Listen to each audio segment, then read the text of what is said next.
Ladies and gentlemen, we are going to continue with the role of the women this morning, a true role model when it comes to fighting for gender equality. This is our next guest. She's also the winner of the SEF Women Award Honorary Prize 2022. We're glad she's here, Simona Scarpaleggia. Thank you.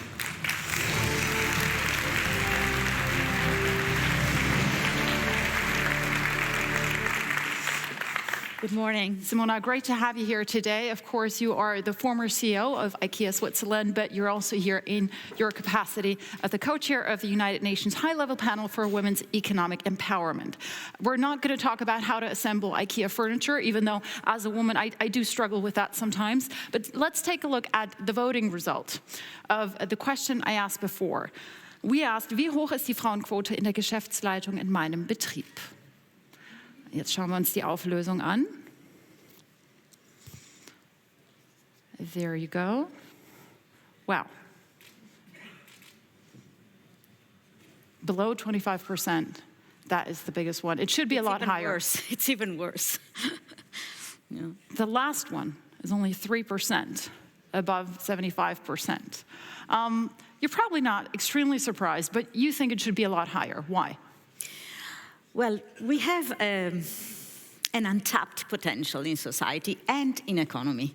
So I've been in business for 40 years, and I am a business person. Of course, I come from a point of view that everyone should have the same opportunities, both men and women, from all walks of life, from all ages. So that's a given for me. But if I look at the phenomenon with the eyes of a business person, I see that there is so much that we're not utilizing. It's a matter really of sustainability. What are the two very simple ingredients of sustainability? Maximize the contribution of resources and minimize the waste. And if you think that half of the workforce is more or less neglected or very limitedly represented. If you think that there are, for instance, in Switzerland, many qualified women that don't even have access, or they are, to the limit to the workforce because they work part-time, this is a potential of knowledge, competence, skills, energy that we're not tackling and that we're not utilizing for the good of society, of economy, and of businesses. And that's why I think there should be more. Obviously, it's also a structural issue because we know that Switzerland is one of the worst countries when it comes to providing childcare for very, very small children. But, we read and we see a lot of studies on what difference women make in companies and in upper management. And some of these results are very, very conflicting. Some say it does make a big difference when it comes to performance. Some say only when it comes to morale. What's the tangible difference, you think? Well, when it comes to data, which I'm used to analyze, there is an enormous array of studies from different places and countries and universities. They show a super clear correlation between the higher presence of a more balanced workforce and leadership and the results. Not a causality to be on the scientific side, but definitely a correlation. So there must be something there. And as a leader, I have been leading organizations with prevailing men, prevailing women, and balanced. And the balanced, I have to say, brings great results. Mm-hmm. The pandemic, it was horrible on so many levels, but especially also for women, because they had to, in a way, juggle it all, right? Yeah. The job, the children, the household, they worried about contracting the virus. And when, in a way, they couldn't juggle it anymore, many of them dropped out of the workforce. Do we see a lot of these women returning, or have we been set back by, let's say, 20, 30 years in that respect? Well, that was definitely a backlash. In many economies, out of 4 jobs that were lost or that people resigned, 3 were held by women. Of course, now there is the war. That is another very negative thing. But now I believe that women will want to continue. The thing that, and to go back to work, the thing that we have to think about is what do we learn by this crisis? It's unbelievable that we had a very critical time with the COVID, and we had also the time to reflect. And where do we take the learning? We take the learning that working from remote is fine, it's possible, but we also should take the learning that the infrastructure to support families, not women, families in all their constellation, should be there to support, because this will bring much more ease to work, to deliver, to thrive for the entire society. So it's not a women's job, right?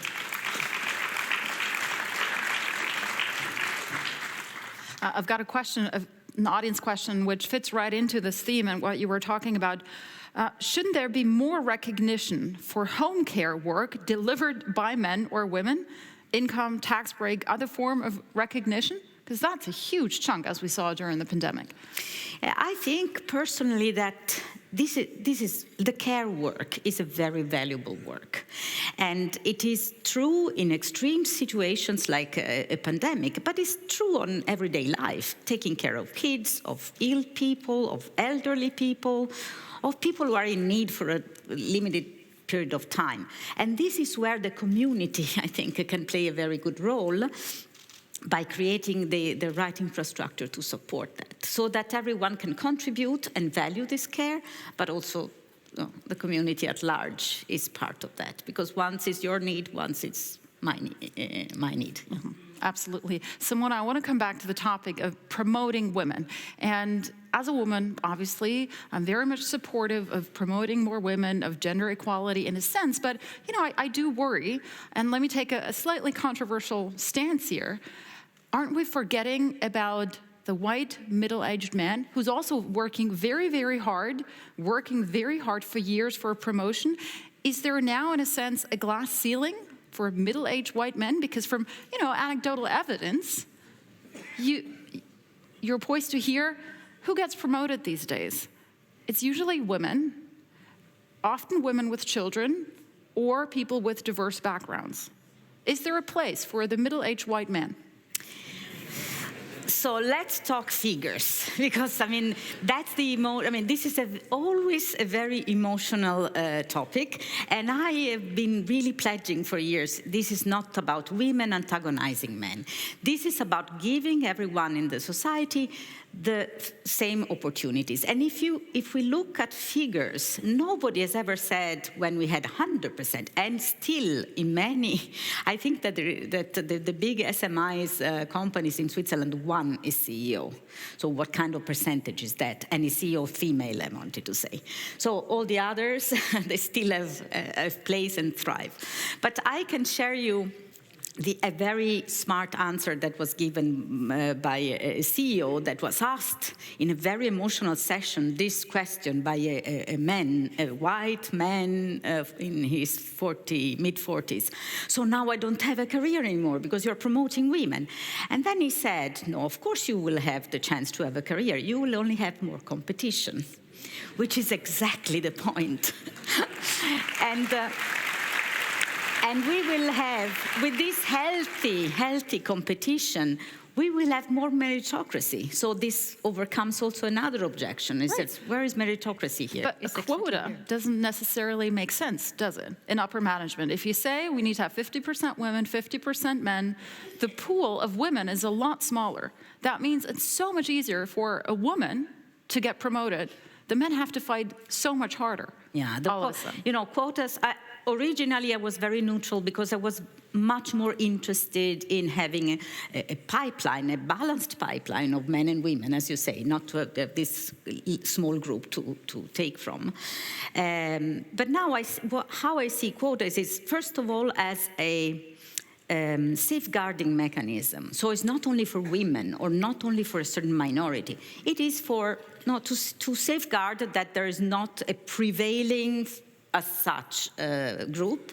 And the other thing is that we have observed that where we have quotas, you have more women, for instance, and the other countries that didn't apply that, unfortunately, are still square one. So, Simona, we have a lot of viewer questions. Before we get to those, I want to show you something about one of our role models. And I was browsing the papers this morning over breakfast, and let's take a look at this. Sheryl Sandberg, the author of Leaning In, she quit. She quit Meta, I think last week, a couple of days ago. She says she sees herself as someone who's been targeted, been tarred as a woman executive in a way that would not happen to a man, gendered or not. She's sick of it. That's one person who worked alongside her for many years. Let's take a look at the next snippet. I like this one. There's no scenario in which a successful businesswoman is not portrayed as a raging bitch, she told one advisor. Now, this is shocking because she was the woman on the pedestal, and we thought she has it all. If she can do it, the rest of us, we can do it. We can make it in tech, and now she can't. That's a big disappointment, isn't it? well, Sheryl Sandberg is anyhow an exception. There is some truth in what she says, because there are still some biases. And let's face it, when we have a man who is very assertive, we say, oh, what a drive, what a leadership, fantastic. And when a woman is assertive, I say, wow, aggressive, she's nasty. So, but this is not only my perception or my opinion. There are tons of studies from Harvard, from Yale, that have observed a number of behaviors and reactions. And this is, of course, the heritage of centuries of cultural influences. But if we start having a sort of awareness about that, then we start reading things in a different way. Of course, when a person like her states that, they send a message, because she will survive and thrive. I'm She'll not be worried fine. about What about the other women? But the others. And so that's what she's doing, I think. She's giving this red flag, saying, oh, we're not there yet at all. So if this happened to me, you can imagine what can happen. And I am also being an optimistic. I really think that now there's more and more women who are there to contribute to society and economy, who speak up, who have the courage to not accept everything anymore. And this, if this majority becomes bigger and bigger and bigger, we can progress. Simona, let's take some questions from the audience. I feel we talk a lot about childcare to enable women. Is there not a huge need for men to take a more caring role? I tell my husband that all the time. Well, why not? I met actually young men who really would like to spend more time with their kids. And we have to say also men have the opposite bias as women, where we expect women to take care of kids and stay there, and men to go to work and bring the income to the family. We can have a sharing of these roles, which is good for the soul of both, I would say. But the pandemic has helped somewhat with the more flexible working arrangements, working from home. Husbands and fathers get to be home a little bit more. We've made big strides in that direction. I think that will help. It has wired differently also the mentality. Also, men don't suffer anymore from that stigma that if they're at home, they're not committed. And so this, I think it's a good result. I can share, in 2012, when we introduced in the company the part-time for leadership positions, men were the first to take it, because they saw that it was not something that it was stigmatized by the company, but it was even not only allowed but encouraged, and they took it, and this created a good atmosphere also for women to take it and have a career. Simona, let's take a final question. What did you do at IKEA to develop women and create better conditions for women? Was this beyond IKEA too? Well, I mean, it was it was a matter of tools because the values were there. The company was very open and welcoming for the many people. So it was a matter of taking the initiatives of introducing tools, such as the part-time for leadership positions, working from remote, which at the time was quite unusual, and also paternity leave for 8 weeks, which was, now more and more companies are introducing that, but for Switzerland at the time was quite a novelty.